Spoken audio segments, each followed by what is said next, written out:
When water is heated, the water near the flame gets hot. Hot water rises up, the cold water from the sides move down toward the source of heat.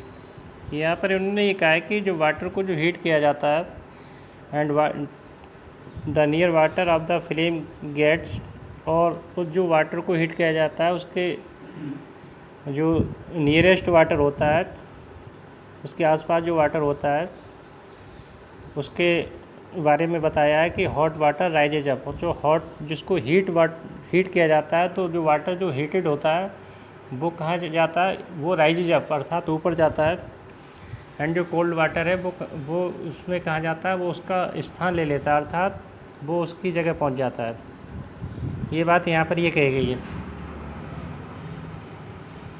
तो इसमें hot water rises up, the cold water from the sides move down toward the source of heat. इस प्रकार से ये जो reaction होती रहती है, हॉट वाटर कहाँ गया, राइजेज अप ऊपर गया, एंड कोल्ड वाटर उसका फ्लेम के पास आ गया अर्थात उसके जहाँ पर हीट अधिक मिल रही है। तो ये इंटरचेंज एक दूसरे के होते रहते हैं। This water also get the hot and rises. तो इस प्रकार का जो प्रोसेस है वो चलता रहता है। And water from the sides move down, and जो वाटर है जो साइड्स मूव डाउन आसपास का वो प्लेस होता रहता है, रिप्लेस होता रहता है। This process continues till the whole water gets heated. तो ये जो प्रोसेस है वो लगातार चलता रहता है। This mode of heat transfer is known as convection.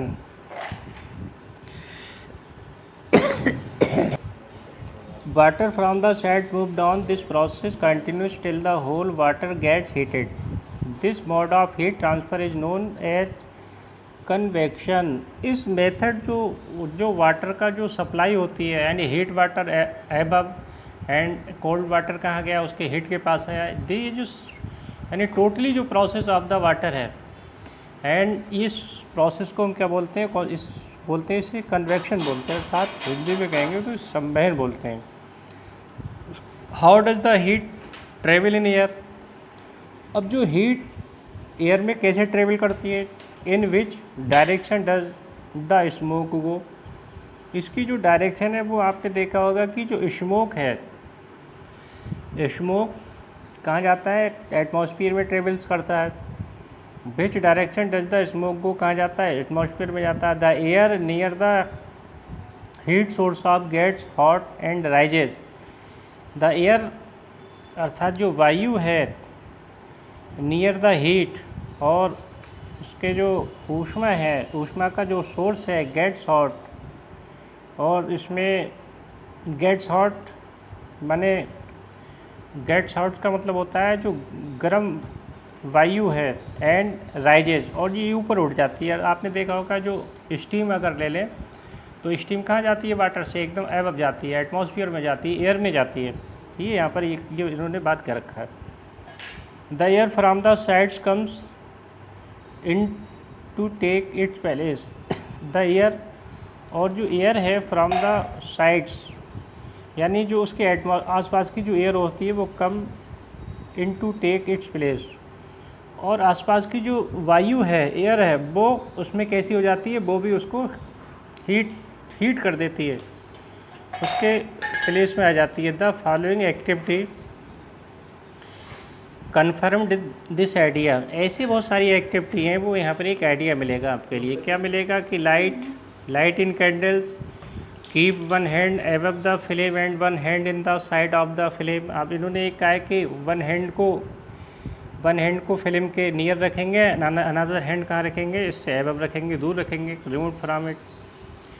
Do your hands feel equally hot. क्या आपके दोनों जो हैंड होंगे वो इक्वली हॉट होंगे? नथिंग, हो ही नहीं सकते, क्योंकि जो फ्लेम है वो हैंड को हीट करेगा, एंड अनदर जो हैंड है वो फ्लेम से एबव है, अर्थात वो दूर है, तो वो हीट को नहीं ऑब्जर्व करेगा। If not which hand feel hotter. आपको फील ये करना है कि कौन सा हैंड्स आपका हॉटर बना, ये यहाँ पर ये चीज़ गिवन है, ठीक है। तो hot that toward the top, जो टॉप का जो हैंड है, and the air gets heated the convection. आपने देखा होगा कि जो इसका जो कन्वेक्शन के कारण फर्स्ट हैंड तो हीट ही हुआ बट अनदर हैंड हीट नहीं हुआ। Therefore the hand above the flame feels the hot on the side, however there is no convection, air does not feel as hot as at the top. इन्होंने यहाँ पर ये कहा है कि जो इन द कॉन्टैक्ट में है, फ्लेम के कॉन्टैक्ट में है, that hand is hot and another hand is not hot. क्योंकि ये जो प्रोसेस है ये क्या है, कन्वेक्शन मेथड है, अर्थात जब वन एटम और another atom in contact each other than it will hot, तभी ये कहीं पर भी हीट हो सकता है, अदरवाइज ये नहीं हो सकता। तो यहाँ पर इन्होंने यही बात कही है कि एयर क्या होता है, एयर होता है पुअर कंडक्टर्स होती हैं, अर्थात ये इंसुलेटर्स होते हैं। यहाँ पर ये बात इन्होंने कहा है। There is no convection, air does not feel as hot as the top. The people living in coastal areas experiences interesting phenomena. इन्होंने कहा कि ऐसे जो पीपल्स हैं जो बहुत कोस्टल एरियाज यानी तटीय क्षेत्र में रहते हैं, अर्थात इंटरेस्टिंग फिनोमिनल होते हैं, जो इंटरेस्टेड परिघटनाएं होती हैं ड्यूरिंग द डे। समुद्र के आसपास में जो लोग रहते हैं उसके बारे में इन्होंने बात बताई है। ड्यूरिंग द डे, दिन में, the land gets heated faster, यानी द लैंड गेट्स यानी जो लैंड्स है वो कैसी होती है, हीटेड माने बहुत गर्म होती है, फास्टर देन द वाटर की तुलना में। वाटर का जो टेम्परेचर होता है वो लो होता है, एंड जो लैंड का टेम्परेचर होता है वो कैसा होता है, हाई होता है। दिस इज गिवन हेयर, ये चीज़ यहाँ पर दे रखी है। The air over the land becomes hotter the that rise up. तो यहाँ की जो एयर है ओवर द लैंड यानी वायु की जो लैंड के ऊपर की एयर है, बिकम्स कैसी हो जाती है, हॉटर हो जाती है, एंड राइजेज अप और ऊपर उठने लगती है। The coolest air from the sea, और जो ठंडी हवा है from the sea rushes in towards the land. तो आपने देखा होगा जो हॉटर जो एयर्स हैं वो तो ऊपर ले चली जाती है, एंड जो small airs of the water की होती हैं वो लैंड की ओर क्या स्टार्ट कर देती हैं, अर्थात वो फ्लोइंग होने लगती हैं, चलने लगती हैं। The land to take its place, ऊपर चलने लगती हैं, and the warm air from the land moves toward the sea. और जो गर्म हवाएं हैं फ्रॉम द लैंड यानी भूमि की, मूव्स टूवर्ड द सी, वो कहाँ चलने लगती हैं, सी की ओर चलने लगती हैं। कंप्लीट द साइकिल, इन्होंने एक बात कही है कि जो दिन का जो टेम्परेचर होता है, डे का जो टेम्परेचर होता है, तो जो लैंड की जो एयर होती है वो कैसी होती है, बहुत वार्म होती है। ऑन द अदर हैंड सी की जो एयर होती है वो कैसी होती है, कूलेस्ट होती है। तो एयर तो ऊपर चलने लगती है, जो हॉट एयर होती है वो कहाँ चलती है, ऊपर चली जाती है, और उसके स्थान पे जो एयर ऑफ द वाटर यानी जो समुद्र के आसपास तटीय जो कोस्टल एरियाज का जो एयर होती है वो कहाँ चलने लगती है, वो वहाँ उसका स्थान मतलब प्लेस कर लेती है हीट एयर का। तो इस प्रकार से ये पूरा साइकिल कंप्लीट होता है, और जो एयर होती है वो कहाँ चली जाती है, वाटर में चली जाती है। तो ये पूरा एक साइकिल कंप्लीट हो जाता है, ये उन्होंने ये बात कही है। नेक्स्ट यहाँ पर है the air from the sea is called sea breeze. ऐसे समुद्र इसको क्या कहते हैं, समुद्र समीर कहते हैं। To receive the cooler sea breeze, the windows of the houses in coastal areas are made to the face the sea. और ऐसे एरियाज आपने देखा होगा समुद्र के आसपास की जो बिल्डिंग्स बनी हुई होती हैं उनके जो विंडो या गेट बने हुए होते हैं वो उसी डायरेक्शन में होते हैं, क्योंकि कोल्ड एयर उनके हाउसेस में एंट्री करे। At night it is exactly reverse, और रात में ये ठीक इसके अपोजिट होता है। The water cool down more slowly than the land. इसी प्रकार से वाटर धीरे धीरे कैसा होता है, कोल्ड स्लोली धीरे धीरे होता है, and so the cool air from the land moves toward the see this is called the land bridge, और इसे क्या कहते हैं, स्थल समीर कहते हैं। ठीक है, आज मैं ये एंड करता हूँ। Next activity 4.11, fill the two cans used in activity 4.10 with the same amount of hot water at the same temperature। Activity next इन्होंने गिवन है कि fill in the two cans, इन्होंने फिर 2 कैंस फिलअप कर ली। कि जो एक्टिविटी थी last थी, और जो वाटर था वो क्या था, same amount of water of hot water, same temperature. अगर हम ये मान लें कि 60 डिग्री सेल्सियस था, leave the cans in room, leave the cans in room, कमरे में हमें इसको हमने क्या किया, लीव माने रख दिया, और इन्हें सेट और छाया में रख दिया। Note the temperature of the water after 10 या 15 मिनट बाद। इन्होंने एक बात यहाँ पर कही है कि हमने क्या काम किया कि 2 कैंस हमने लिया और उसमें हॉट वाटर लिया and the same temperature and same water था, और उसको हमने क्या किया, यानी पुट इन, इसमें put in room in a shed, और छाया में हमने इसको रख दिया आफ्टर सम टाइम, कितने समय के लिए, 10 और 15 मिनट के लिए। ये इन्होंने यहाँ पर नेक्स्ट एक्टिविटी के बारे में बता रहे हैं। Does the temperature of water in both the can fall by the same amount. Does the temperature, और इसके बारे में जो पानी का जो टेम्परेचर था इन बोथ कैन, दोनों कैंस का हमने क्या किया, डज माने नोट किया, cans fall by the same amount. Cans fall माने जो कैंस के जो फॉल माने गिरने लगा, द सेम अमाउंट उनका गिरने लगा टेम्परेचर का।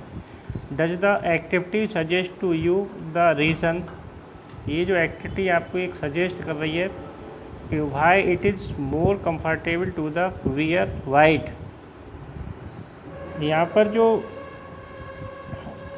जो वाइट वियर वाइट या लाइट कलर्ड क्लोथ्स हैं वो कैसे होते हैं, हमारी बॉडी को कंफर्टेबल होते हैं। कब, in the summer. And dark coloured clothes in water in winter, and dark coloured cloth in the winter. और जो इसमें जो डार्क कलर्ड होते हैं, अर्थात कलर्ड जो क्लोथ्स होते हैं, वूलन क्लोथ्स होते हैं, that cloth is very comfortable in winter. ठंड में बहुत ही हमारी बॉडी को यूजफुल होते हैं। क्यों, because it became hot our body, हमारी बॉडी को कैसा रखते हैं, गर्म रखते हैं। Dark surfaces absorb more heat, और जो डार्क सरफेस हैं वो हीट को अधिक एब्जॉर्ब करते हैं। Therefore we feel comfortable with dark coloured cloth in the winter. इसी प्रकार से हमें बड़ा अच्छा महसूस होता है कब, जब हम डार्क कलर्ड क्लोथ्स वियर करते हैं इन विंटर, अर्थात ठंडों में। Light coloured clothes reflect most of the heat that falls on them. और इसमें जो लाइटेड कलर्स होते हैं वो हीट को मोस्टली रिफ्लेक्टेड कर देते हैं ऑन द सरफेस से। देयरफॉर हीट जो होती है वो उस पर जैसी सरफेस पे हीट पड़े उसको क्या किया उन्होंने, वाइट कलर की वजह से ने रिफ्लेक्ट कर दिया। तो जो हीट पड़ रही है, जब हीट रिफ्लेक्ट हो जाएगी, इट मीन्स क्या होगी, that object Beckham very comfortable in winter, sorry उसमें इन समर। तो इसीलिए हम वाइट जो क्लोथ्स होते हैं, जो सफ़ेद कपड़े होते हैं, श्वेत वस्त्र होते हैं, वो हम गर्मी में बहुत ही ज़्यादा पहनते हैं और हमारी बॉडी को बहुत ही कंफर्टेबल होते हैं। ये इन्होंने यहाँ पर बोला है। नेक्स्ट इन्होंने कहा है कि woollen cloth keeps us warm in winter.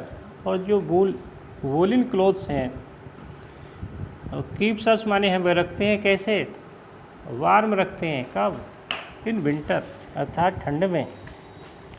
इससे पहले हमने आपको ये बता रखा है क्योंकि जो वूलन क्लॉथ्स होते हैं और कलर्ड क्लोथ्स होते हैं, कलर्ड क्लोज होते हैं वो मोस्टली हीट को एब्जॉर्ब कर लेते हैं। जब हीट को एब्जॉर्ब करेंगे तो दो जो ऑब्जेक्ट है वो उसको बॉडी को कैसा करेगा, वार्म करेगा।